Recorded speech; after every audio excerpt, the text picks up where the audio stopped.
Look at that squat. Is a human foundational movement. You know where you train that? The gym. Did you know that the ability to be able to do this, pick something up off the ground, is a foundational human movement? The deadlift, you train that in the gym. Did you know that those things get harder to do? Oh wait, did you know that your ability to get up off the ground is a foundational human movement? You know all three of those things get really hard to do when you get old. If you don't train the musculature that allows you to do those things, most people don't just die from old age. They die from a complication, from an injury, from being old and fragile. All right, I don't know if the data is actually true on that one. What I mean is a lot of people fall, they break their hip, they take a nasty tumble, and then they're bedridden, and then they get sick, and you know how that goes. We're not training to look good. Sure, that's sick. We're training to be durable, my friend. It is not easy, but it is simple. Don't overcomplicate it. I'm not sure what to say right now. I don't have a plan. I'm just going to talk until I feel I've covered my bases. What a horrific week for the United States it's been. An innocent woman having her life taken in a random act of violence. Children having their lives taken in the place they're supposed to feel safe.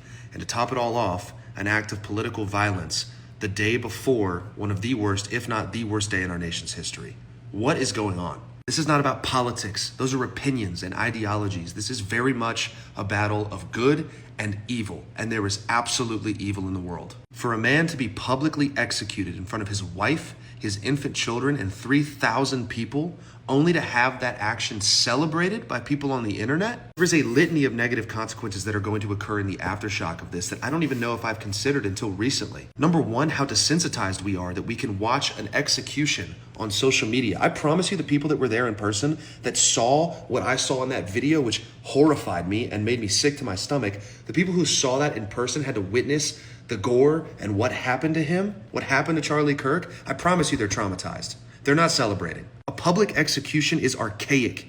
It's primal. I don't give a shit what you believe in. And the arrogance so many people have, the self-righteousness to say he deserved it. Who are you? Who are we to decide who lives and who dies? That is not our job. Have you hurt people in your life? Have you made mistakes that you hope never see the light of day? I have. I'm not righteous and just and without sin. I don't determine that judgment. God does. So for people to not only be able to witness that video and be okay, but happy and celebratory, that is horrific behavior. And you know what? Maybe you just simply don't have the capacity to sympathize with Charlie's family, with his daughters, his children, his wife. But you should have the capacity and emotional intelligence to be able to empathize as a human. There is a difference between sympathy and empathy is a non-negotiable here in my opinion. The human mind is not meant to see that shit, and for it to be plastered all over the internet is just poison to our brains and our souls. You used to have to go to the darkest corners of the dark web to find shit like that, and now some poor 9-year-old is just gonna see it scrolling their Instagram. Some child.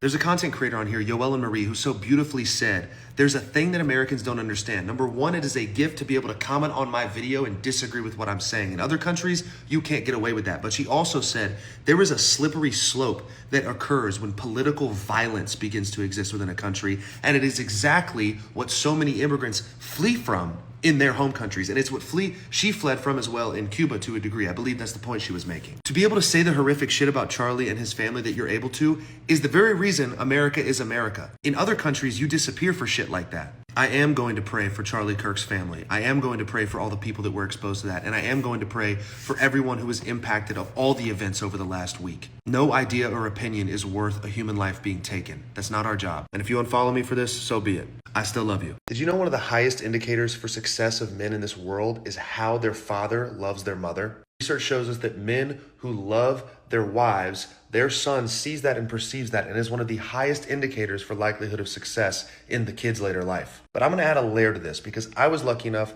to have a father who loved my mom that I got to bear witness to like they were in the honeymoon phase until my dad took his last breath in January of this year. I understand how to love a woman. I understand how to be a man through those actions. But like I said, I'm going to add a layer. He also loved me, not through his actions, but through his words, how he showed up, how he redirected my creativity and my mistakes rather than rejecting them and telling me what I shouldn't do. He showed me where to aim. And most importantly, he always made me feel like I could do anything if I put my mind to it and prepare, which is why I think I have this. I have what some would call a worldly form of great success, a big social media following, my own career, something I'm proud of and am building in myself. And it's high risk and not a lot of people will do it. But because he showed up as the man he should, he took care of himself, he did the right things, he loved my mom, he loved me, This is a big reason why I am where I am today. So if you're a dad, you're watching this video and you're not showing up and loving his mother, being kind to her, showing him what it looks like to treat a woman a certain way, you're not taking care of yourself and your physical body through your actions, you're walking around overweight, eating whatever you want, drinking too much, they are watching you. Take it from a kid, a son, who recently had his father pass away and now understands the value of everything he did, even the little things. Start showing up how you would want your future son to show up as a man in the world, and I promise you, he will. It isn't easy, but it is simple. Don't overcomplicate it. Maybe you don't need to offer a solution to her problem this time, fellas. Maybe you just need to sit back, shut up, and hold space. Hold space for her to be vulnerable and admit what's on her mind, to share what's pissing her off, what's making her sad, what's making her scared. Maybe you need to ask that beautiful little question, would you like some feedback and try to solve this, or do you just want to vent about it? That one question could save you so many arguments. You see, men bond on the neurotransmitter vasopressin, which is released when we solve problems. That's why you hear jokes about men getting together and talking about the world's issues. We love doing that, and that's how we facilitate meaningful connection. Women bond on oxytocin, which is released during different kinds of intimacy, physical intimacy, conversational intimacy, which can be gossip, if you will, which is why ladies love getting together and talking a shit.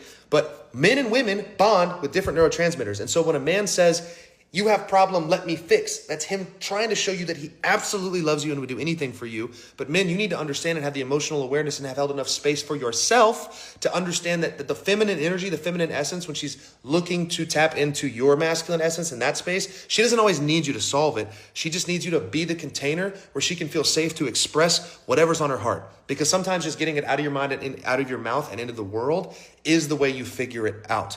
But you can only hold space for someone, male or female, whoever you are, ladies for men and men for ladies watching this, as deeply as you are able to hold space for yourself. So if you cannot hold a space for yourself where you can process your own emotions and feel seen and heard and understood inside of yourself, chosen inside of yourself, you are not going to be able to do it for somebody else. You can only meet somebody as deeply as they have met themselves. So figure out how to hold space for you, and then you can figure out how to hold space for your romantic partners. It isn't easy, but it is simple.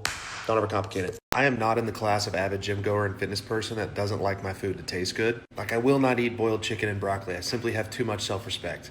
But I don't like to cook all the time because I'm a really fucking messy cook. And so like a year and a half ago, I started trying meal prep services and they all sucked. Frankly, they were either frozen or they looked and tasted like hospital food. And then I found Nutrition Solutions, and for about 4 months straight, I was paying for their most premium package. It was like 21 or 25 meals a week. I also harassed them so they would sponsor me. And eventually they did. So here's an example of something that is great, high protein, nutrient dense, doesn't have to taste like shit. These are their buffalo wings and sweet potato tots. It comes with carrots too, but I ate those. All right, let me show y'all how they come. Pay no mind to the course banquets. Let's pretend that wasn't there. So these are the buffalo wings. You can eat them right out of the microwave if you want, but I like to air fry the wings because it tastes better. 37 protein, 40 carb, 40 fat. This is one of their higher fat meals. Then you have the sweet and sour stir fry, for example, 452 cal, 59 protein, all nutrient dense whole foods.